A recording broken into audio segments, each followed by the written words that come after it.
What are we doing here? And where are we gonna go? It's like we just woke up one morning and then it's welcome to the show. Don't ask any questions, just go with the flow. Make as much money as you can and try your best not to get broke. Copy everything you see on the TV, from the hairstyles to the clothes, and don't think too often, just do exactly as you're told. And if you ever get confused, then just turn towards the alcohol. You'll still hear your thoughts, then just turn up the radio as you learn to live a lifestyle of drugs, sex, and rock and roll. But in all honesty, I just need to know, is there more to the cycle than growing and getting old? Living and dying just to leave behind a happy home and a whole lot of property that somebody else is going to own. I just really need to know before the casket's closed, 'cause I'm not willing to gamble with my soul, nor am I ready to take any chances. These are just simple life questions and I'm just searching for some answers. Like, what are we doing here? And what is our purpose? How did we get here, and who made us so perfect? And what happens once we go, or is this world all really worth it? Questions we don't answer because apparently we don't really have to. There's no purpose to this life and our existence is merely natural. Then in that case, please let me ask you, did you create yourself, or was it somebody else who had fashioned you? 'Cause you're a being that's impeccable, faultless and unparalleled. You're a product of supreme intelligence and I'm merely being rational. For there isn't a camera on this earth that can come close to the human eye, nor a computer that can compete alongside the human mind. And if the whole world was to come together, we wouldn't be able to create a single fly. So many signs, yet we still deny. As science tries to justify that all this could come from none, when it's a simple sum. 0 plus 0 plus 0 cannot possibly ever give you 1. So from where did all this order come? For everything has its origins, a maker, a creator of its own. I mean, the only reason you're watching this video is because somebody had to press upload. So we can believe in the Big Bang, but I'd rather believe in He who caused it to explode. Allah, the creator of everything along with every single soul.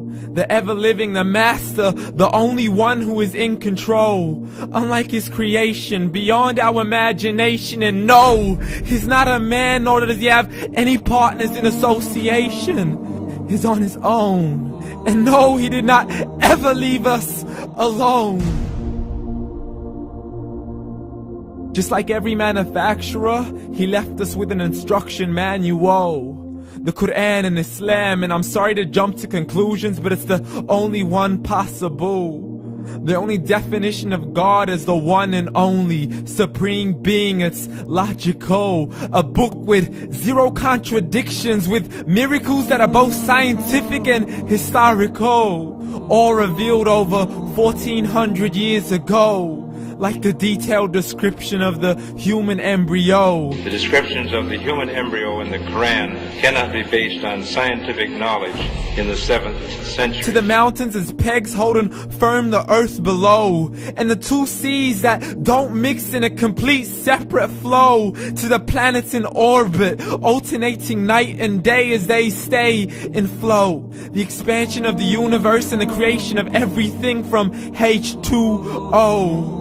To the stories of the past and the preservation of Pharaoh. To identifying the lowest point in the land where Persia defeated Rome. The gushing fluid that created man in the glands between the ribs and the backbone. And not a word has changed, it's still the same. So please explain how all this was known over 1400 years ago. To a man who couldn't read or write as he would recite whatever the angels spoke. And if you still don't believe, please try to come up with something that's even close. But you can't, so we took God as a mockery and his messengers as a joke. Muhammad could not read or write. How's somebody who can't read or write gonna start a religion? Dismissed his scriptures as legends and tales of the ancient folk, as we live life according to our whims, desires, and hopes. saying this life is the only home we will ever know. We will live then die, then simply turn to bones. YOLO! Correction, after the grass dies, the rain arrives and it regrows, and Allah promises to do the same thing to your very soul and bring you back from your very fingertips to your toes, as the all-seeing supreme being watches us so close, and we are surely being tested in our wealth, our health, and our self, and everything that we've been blessed with. So believe, for we will surely be resurrected and be brought back to our Lord and account for every single deed, as He hands us our books and orders us to read. From the bad to the good and everything in between. You yourself are sufficient for your own accountability, so don't be mad at me. You are the one who thought He wouldn't come back to me. I gave you a whole life long to search after me, but you were busy in all that which was temporary. So read, and glad tidings to all those who believed. And if you disbelieve, read. And don't let that day be the first day you find out what your life really means. Read.